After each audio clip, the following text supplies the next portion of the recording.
Here we go. What the fuck is up? Higher point of view here. It is your West Coast Packer backer. And yeah, we're gonna do a little update on Damar Hamlin, amongst other things, and also a story that I have that reminded me of something, that I went through personally. So yeah, we're gonna call this Damar Hamlin update / story time, as you see in the title. But the update on Hamlin, now I ain't gonna lie, I ain't do my extensive research on it. I've been grinding, working all day, but I ran into a few valuable sources. The story, I really didn't believe it until, I heard from two people, but supposedly, okay, the guy is okay, So prayers up, and all y'all who sent prayers, such as myself, or good wishes for this kid to be okay and to be able to live his life, regardless of, how he's going to have to live his life from this point on. But, prayers to him again, and we just hope that you have a speedy recovery. But they said a story like he woke up out whatever he was in or whatever, and he had to write something on the paper, or the first thing he asked was, did we win the game? Now, if that ain't a movie, goddamn it, if the goddamn they're not gonna do it because the Packers gonna do it, but shit, the Bills, all they gotta do now is motherfucking win the Super Bowl, because for that to be the first thing that nigga said, man, that shows that, first of all, it was probably his last memory. I mean, he made a tackle, got up, and just blanked out, so you probably gonna remember your last memory, if anything. But just to see that he was that aware to know that, there was a game that took place and he got hurt in it, and the first thing he said was, did we win the game? If that really happened, that is fucking storybook and awesome, but sometimes Hollywood, I don't know if they're gonna make a movie about this shit 10 years later, you know how it go. But yeah, man, hey, prayers up, and I'm glad that little homie is doing good after that devastating thing that happened. So what I want to do right now is introduce y'all to a new series of mine called Story Time. This ain't about no Packers, but this is basically for y'all motherfuckers who fuck with me on a personal level, or just care for my well-being, or just want to hear me motherfucking talk. So this is story time about a similar situation that I was in. So this is back in like 03, y'all, right? Around 03. So I was probably a fucking junior, or I was either in 10th or 11th in motherfucking high school, right? So it was a game, I was a part of the team we was playing in, and first of all, let me talk about the player, bro. Him as a player, bro, he was a safety, but he was highly undersized, y'all. I mean, this motherfucker was like 5'5" for real. 5'5" for real. He might have been 5'4", but we'll just say 5'5" with cleats. But this dude brought the hat, you guys. He brought the hat.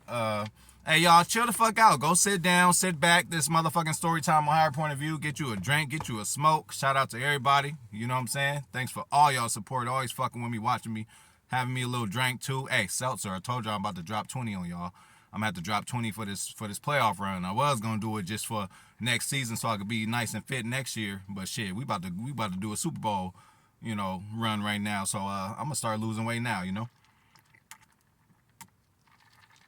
Plus, I told y'all I gotta say that shit so y'all can put the pressure on me. Like, what happened with your weight? Did you lose weight? Shit, next thing I need to do is take a picture of the scale with my real weight on it. I'm scared to show y'all that. But back to the homie, man. Very undersized, played safety, 5'5", bro, and probably, clearly if the dude 5'5", he was a bit stocky, but you being 5'5", he ain't gonna weigh so much. I say fucking a buck, I don't know, man, buck 40, and I'm being nice when he wet and wearing boots, but he had the heart of a lion, man.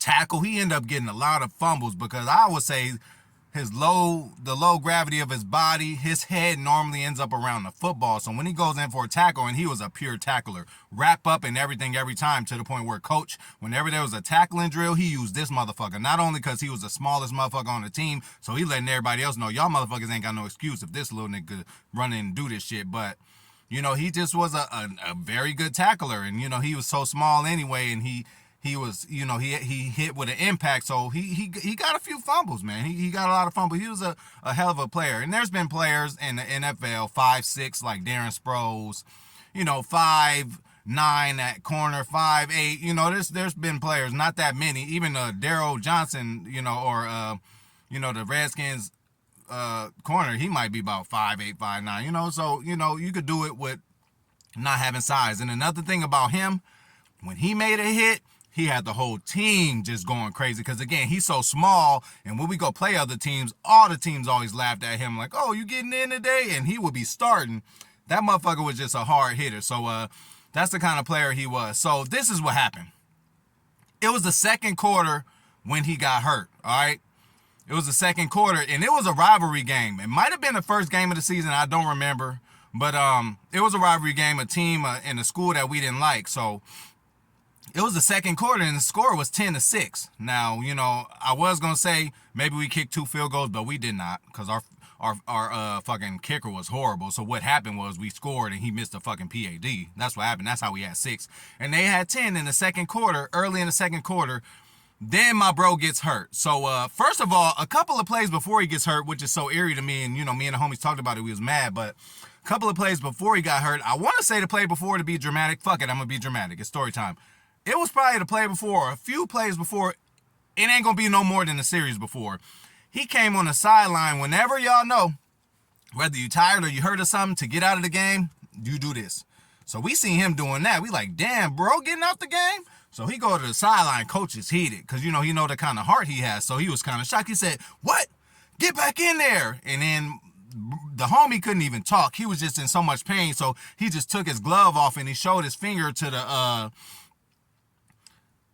it would have been nice if I had one of them Super Bowl rings, but he showed his finger to the coach, and that shit was sideways. Like, his shit was totally disconnected. Kind of looked like Brian Baldinger. I don't know if y'all know him, the NFL Network kind of analyst, whatever, Brian Baldinger. Or hey, this Packer channel, the Packer analyst, Rock. I forgot his name right now. I'm shooting a blank. But, hey, tell me his name in the comments. The dude Rock, he comes out with the Rock report. He was an offensive lineman for the Packers in, like, the fucking 70s or 60s. What the fuck is his name? But anyway, y'all know who I'm talking about. His finger was crooked. That's how my little homie finger that, well, he was actually, was he older than me? Whatever. His finger was like that. So once coach seeing that, it's like, damn, the nigga had to take off his glove. We already know this is one of the toughest motherfuckers on the team. You telling him to go back in the game. He coming to the sideline for a reason. He show us all his finger. We like, damn. So they took this motherfucker to the sideline and fixed his finger. He probably missed 1 play or 2 plays. I don't know. I don't remember. But he went right back in there. And that's when the shit happened. Regular routine, it looked like he went in for a tackle. He made the tackle, wrapped the dude up. It was a 3rd down. It was time to get off the field. After the tackle, he got up. He was running towards the sideline. Then he just started stumbling. As he was stumbling, he was holding on to his stomach or chest. I don't know which one because, he was so short and compact. It could have been his stomach or his chest. And then he just fell like where the hash marks was going towards the sideline. He just laid there for a while. So everybody's like, okay, you know. And coach was already pissed off from the finger thing, but then he knew he was wrong from that, so he was kind of quiet. But I seen his eyes, he was looking like, what's wrong with this kid today? So as soon as the little team doctor came, and, again, shout out to the NFL for reacting. A lot of people say they should have reacted, a little faster, but they did their thing. The guy's alive now, so they reacted fast enough. I'm glad the game, got canceled because, lives are more important than just a game. And again, you guys, this is a form of entertainment. As much as we love our Packers, goddammit, hey, act like you've been through something. You know what I'm saying? We lose a few games in a row. It's okay.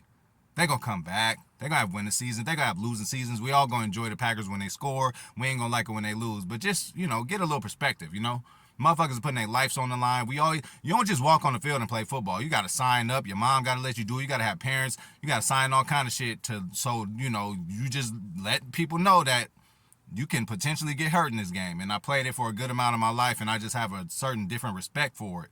And I know how sidelines are. It's just a whole lot of shit. But back to my boy. So after he holding his stomach and chest and falls on the ground, the nurse comes out, checks him out for like half a second. She said, call the police, call whoever they need to call. Now, either they came so fast or we had the paramedics on deck. So they ended up coming on the field. And listen, on the sideline, you got the most gangsterous niggas crying, bro. I'm looking like, what, you crying?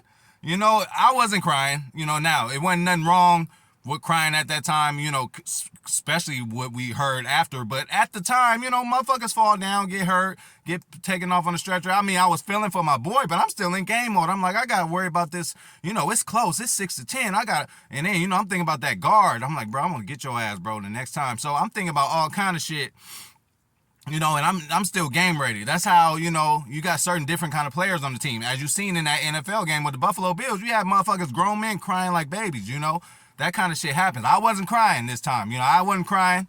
I might have cried if I would have known the outcome of the whole thing, but I wasn't crying at the time. I was just looking at other people, like looking at them like, bro, why you crying, bro? You can't be crying. You rolled me. So that's what I'm thinking about. So then, the paramedics come and it got real with me when they pulled the whole, not fire truck. It was a fire truck that came for backup. But then when that red van pulled up on the field, like drove over the track and all that on the field, I'm like, okay, this shit's serious. I'm like, they did my bro wrong. So he on the ground, never get up. They take him to the hospital. So to talk about the game again, what I say? It was the second quarter and the score was 6-10. These motherfuckers won 46-6. So that means after that, we had no air. Motherfuckers couldn't think. I still was on my game. I was in revenge mode. I'm like, oh, y'all did this to the homie. I'm about to get y'all back. But not everybody is like that. Motherfuckers just couldn't get the shit together. Our quarterback, man, already had a speech impediment, so he can't even call plays. We can delay games. There's all kind of shit going on. We lose 46-6. So pretty much what the end result is the motherfucker had brain damage. So